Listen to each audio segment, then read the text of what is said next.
In the last few lectures, we saw Audacity has some lacking in EQ effects. So I suggested using third-party plugins to assist in finding the perfect EQ for a voice. How do we find frequencies that need to be boosted or cut? You can use a frequency chart like this as a guideline. I am using a chart from producerhive.com. If you Google for EQ cheat sheet for vocals, you will find similar charts like this. Please note that this chart is not an absolute thing. Different producers' perspectives may vary in this range. Your experience with EQ will also play a big part in how you perceive this chart. But we can use a chart similar to this as a starting point. A low-end rumble is marked from 20 Hz to 80 Hz. If you followed my YouTube videos or watched other lectures in this course, you know I already recommend using an EQ like this. Because for most voices there will be nothing from voice in this frequency area. If your recording has low-end rumble, a cut in this area will take care of some of such noise. The core vocal frequencies range from 100 Hz to 300 Hz. If any recording has too much of these frequencies, it would sound boomy or too bass-heavy. Sometimes people refer to it as a muddy sound. Too little in this frequency range makes the voice thin. It depends on the voice if you need to boost or cut in this frequency range. Sometimes you need to do nothing on this frequency range. I will show a couple of examples later on how I decide whether to boost or cut.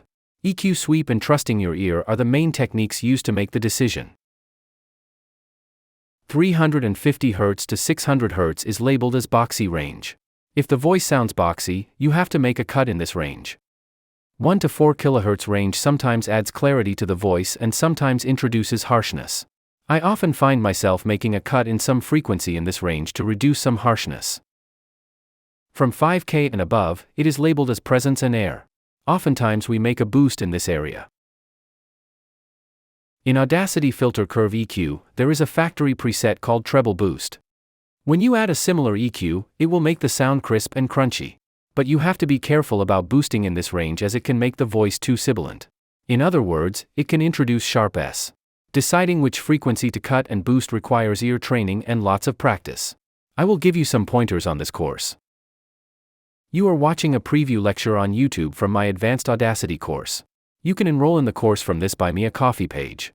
By taking this course, you will learn crystal clear voice production in Audacity. You will learn techniques like removing mouth clicks or popping Ps. You will learn about efficient processing in Audacity and many advanced voice editing tricks. You can either purchase only this course or take the Audacity course bundle. The Audacity course bundle has both the Audacity Beginners and Advanced Audacity course. Audacity Beginners course makes sure you have all the necessary knowledge about audio editing. Once you have those, you are then ready to move to the advanced level.